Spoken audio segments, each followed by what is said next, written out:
All right, today let's critique some YouTube hotshots and how their companies are named and how their presence is on the web. If you're a business owner or an owner-operator or whatever you want to call yourself, what is your number one goal for the business? Put your answers below and I'll answer this question at the end of the video. Before I get started, I just want to make sure you guys know I got nothing but respect for you guys. I'm not trying to diss any of you in any way. This is strictly outside observation of your company name, how it shows up on Google search results, all that. I'm just trying to help, that's all. Let's go ahead and start with the big one, Toe Piglet. Obviously with so many subscribers, let's get the beast out of the way. So with a name like Toe Piglet, it's easily memorable. And it creates an image in your head as you read it. I mean, first time I ever heard Toe Piglet, I immediately thought of this cute little pink pig, doing its thing. The domain name was available because toepiglet.com goes to Alex's website. But he's still using Gmail for his email contact. Gmail's fine, it just doesn't give that professional look from the outsider's perspective. So you could switch over to alex@toepiglet.com, or you could even add multiple aliases like dispatch@toepiglet.com, accounting@toepiglet.com. Even if you're one person, you can give those unique email addresses out and it'll serve two purposes. Number one, it'll make you look like a bigger organization than you actually are, with multiple email addresses out there floating around thinking they go to different people. And also number two, as your company does grow and you have everyone send their invoices to accounts payable at yourcompany.com or accounts receivable at yourcompany.com, and have all of your load requests come in to dispatch at whatever your company is.com. As your company grows, you can just assign that email address to that individual. And so you're building your infrastructure early instead of having to send out mass emails when you hire a person dedicated to dispatch to now use this person's email address. So enough with that. Next step, when you do a Google search for Toe Piglet, at least on my Google search results, I get 7 out of the 8 links on Google search results are directly related to Toe Piglet. That's huge. That's really, really good search engine optimization. Interestingly enough, when you search, sometimes when you search for a business, over on the side over here, it'll have like a map and more details about what their address is and their phone number and their hours. Toe Piglet doesn't have that. That seems like something I would want to work on. And along with that, easy path to a mascot creation with that name. You've got the domain name. As a matter of fact, if you search for International Harvester Pig or Piglet, that's immediately what popped in my mind when I first thought of Toe Piglet. All right, next up, let's talk about South Georgia Hotshot. Great name. It tells you exactly what they do and where they're from. However, somebody else took the domain name. Somebody's very sneaky. Videos show up under Google search, but there's no way to contact them if I was a broker or a company looking to ship a load and I'm in South Georgia. There's no way to contact them when you search for them by name on Google. When it comes to thoughts about a logo for this company, because it's Georgia, I mean, a peach, throw a peach in there for whatever, like the O in South or something. Should be pretty straightforward and easy. Another one, it's a new channel I just started following, Great Freight Logistics, and that name is GR8, FR8. Great idea for a name, is incorporating numbers and shortening it like that. Great Google search results, but completely scattered. We're talking like their links to their website. There's a Chamber of Commerce listing for them. There's their old website link, as well as some stuff on YouTube. So it's just kind of across the board. The big drawback is when you search for Great Freight spelled out that way, GR number 8, FR number 8 logistics.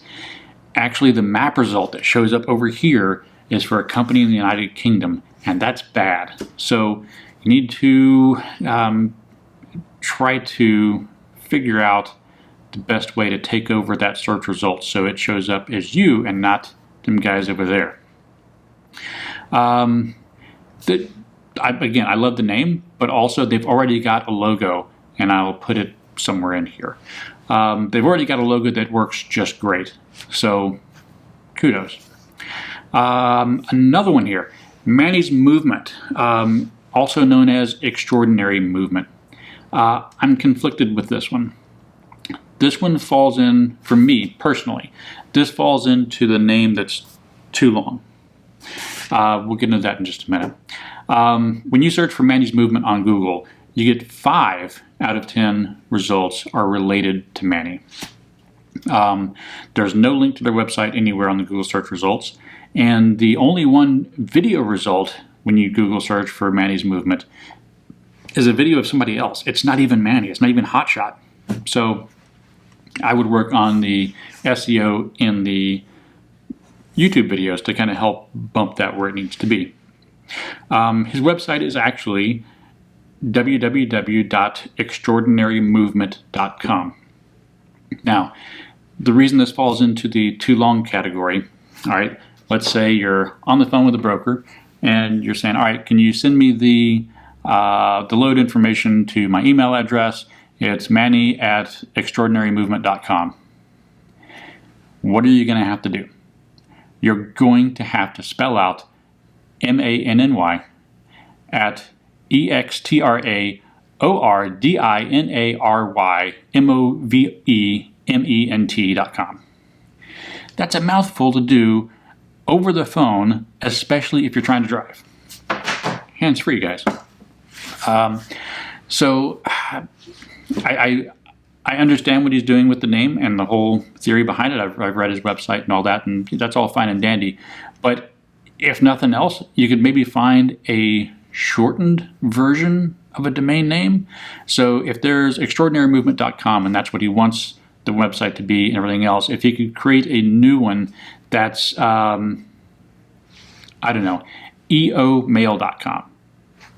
Or sorry, emmail.com, extraordinarymovementmail.com.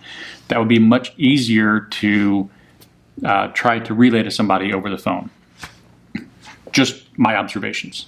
And then let's last talk about Island H&D. Sorry, that's Buskins TV. They just recently went kaput, but because they were one of the videos that are the channels that I've been watching for a while, I wanted to include them as well because I do have some feedback on that company, even though they're no longer existing.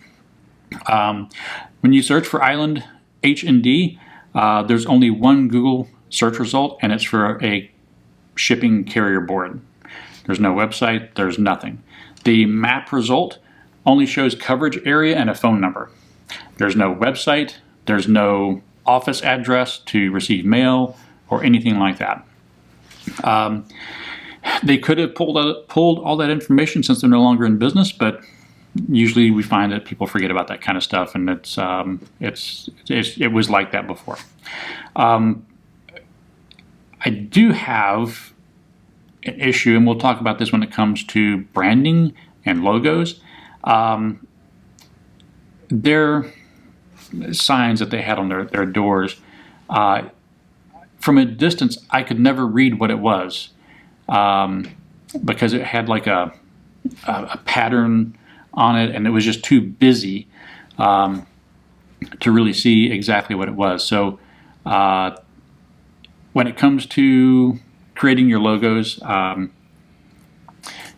clean, simple, easy to read, that's the big thing. So we'll go over all of that again, like I say, when we get down to logo creation, branding, and that kind of stuff, and things to look out for and mistakes to avoid when it comes to branding.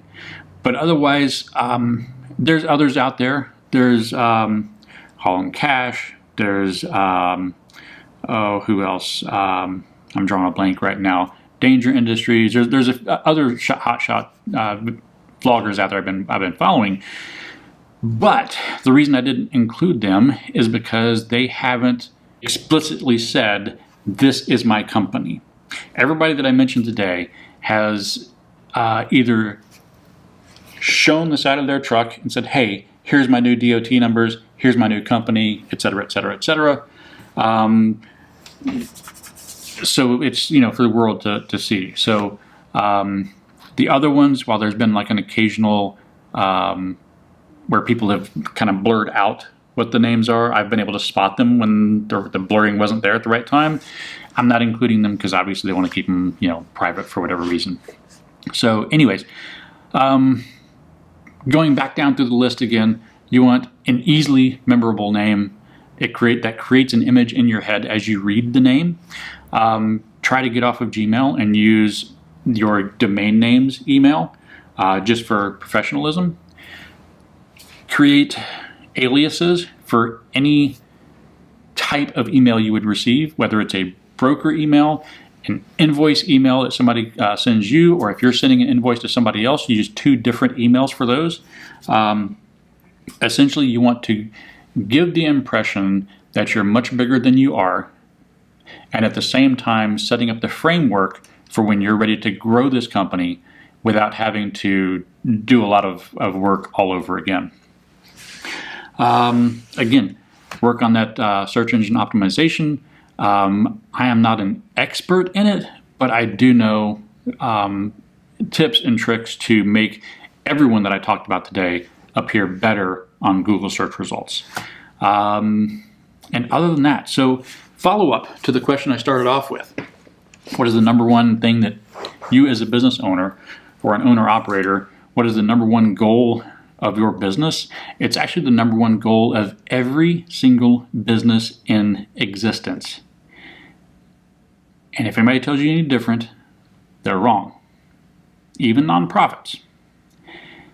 The primary goal of every business that is in existence is to make as much money as possible. If the question is anything other than that, they don't understand business. So, those of you that got the question right, 2 points. Those of you that got the question wrong, got to go to remediation class. So, let's talk about next steps. So, I still have not received the purchase agreement for my company. That should be coming in today. I've got a spreadsheet of all of my invoices that I pay out of my company and all of my clients and what they pay me in another spreadsheet that I've got to send off to the new owner. And again, as soon as I receive that purchase order or the purchase agreement from him, that'll have actual hard dates in it on when all of this stuff will start transitioning, and we will be good to go. All right, well, I'm going to call it a day for this video and go actually do some work. See ya.